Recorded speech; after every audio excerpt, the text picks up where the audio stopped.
So there are some behaviors, or there is a behavior we need to let go of as we get older.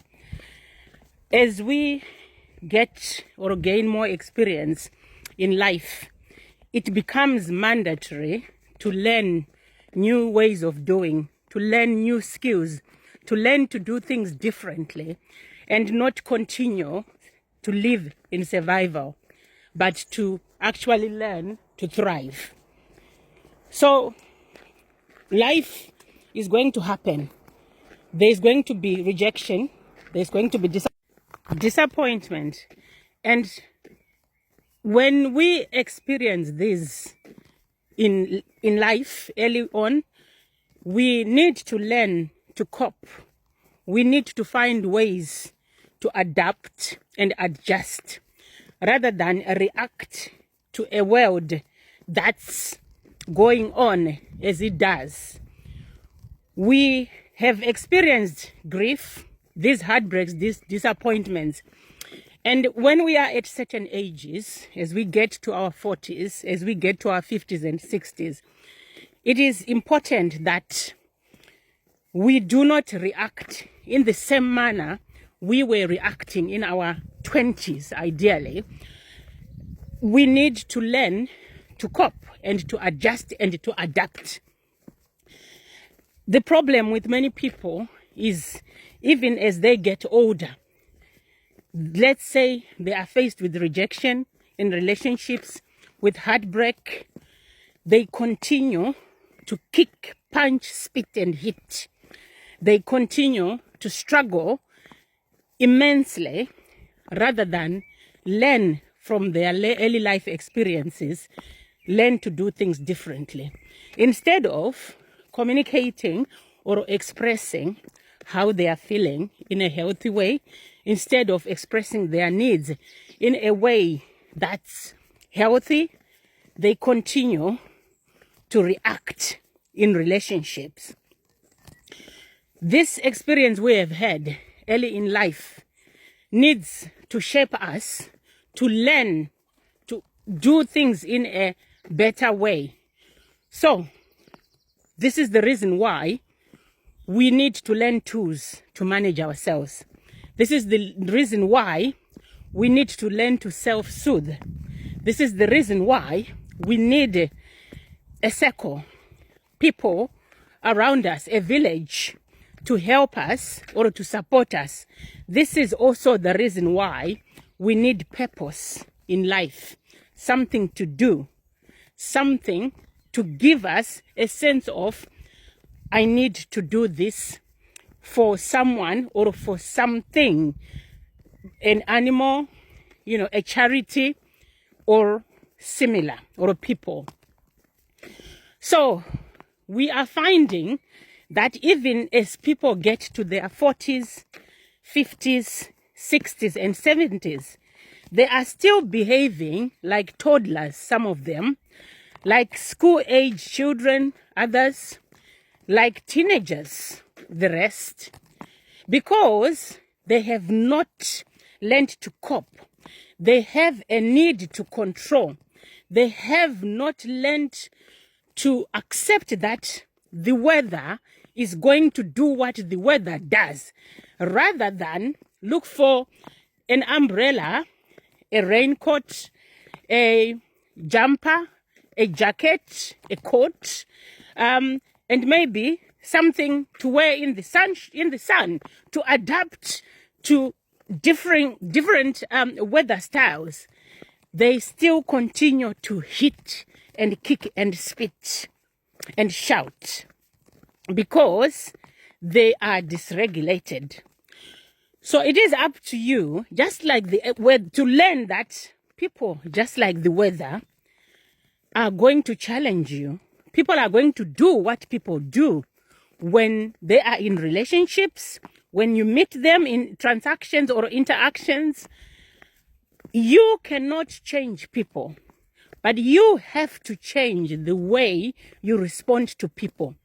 You have to make a decision about whether you want your life to be fulfilled and you want your life to be peaceful, or you want to persistently and continuously fight against a world that's not going to change for you.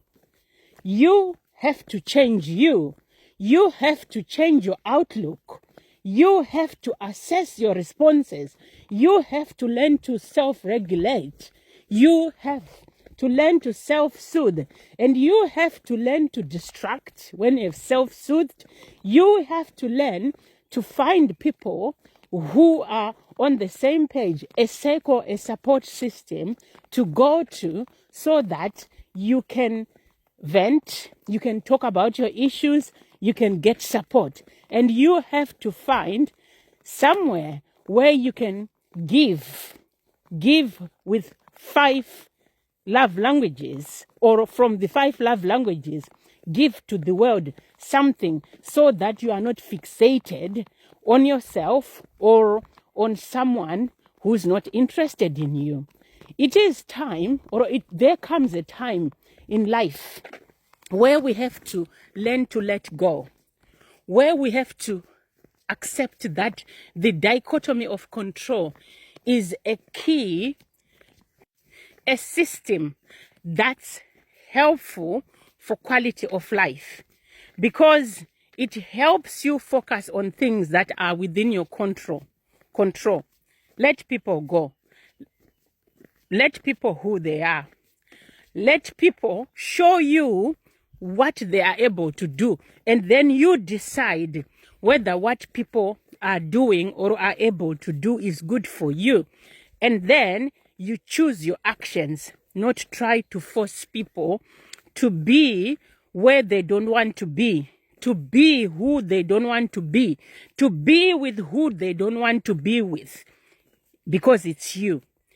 It is important as we get older that when we recognize that a relationship is not working, that a relationship is not good for us, that someone is not responsive to our needs, that we learn to walk away cleanly.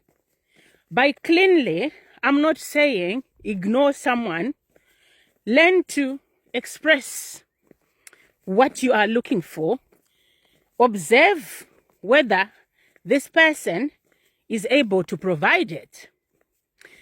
And if they are not, then communicate your exit. And we've got people who ghost, people who go quiet. And these people exist at any age, unfortunately. It doesn't matter whether they are 20 or they are 70. There are ghosters out there. It's a shame. But this is what we are saying, because people like that have not learned to communicate. They have not learned to do things differently over the years. So you can change people like that, but all you can do is to notice when they are ghosting or they are rejecting you, they are not interested. Don't force them to be with you. And then you move on. You move on cleanly and gracefully. You don't need to fight for a relationship. You don't need to fight for someone to stay in your life. At a certain age, it's not a good idea. It doesn't look good on you to be throwing tantrums because a man doesn't want you. To be throwing tantrums because a woman doesn't want you. Let them go and find and look for someone who is looking for you, someone who is interested in you. Unfortunately, we have this thing, which I'm going to talk about in a separate video, where we meet someone and we like them so much. Yes, that's fine, because out of the 2 people we are dating, maybe, we like one. But the issue here is that some people so fixate on that one that they disregard the second one, who might actually be interested in them. Be interested or be more interested in someone, but also be open-minded enough to know that they might not be the person for you because they are probably not as interested as you are. Maybe they also have someone they are more interested in. But it's about learning to adapt, learning to do things differently, learning to notice what's going on, and learning to act on that information in a way that's healthy, that's mature, and that's helpful for you. I hope that's helpful.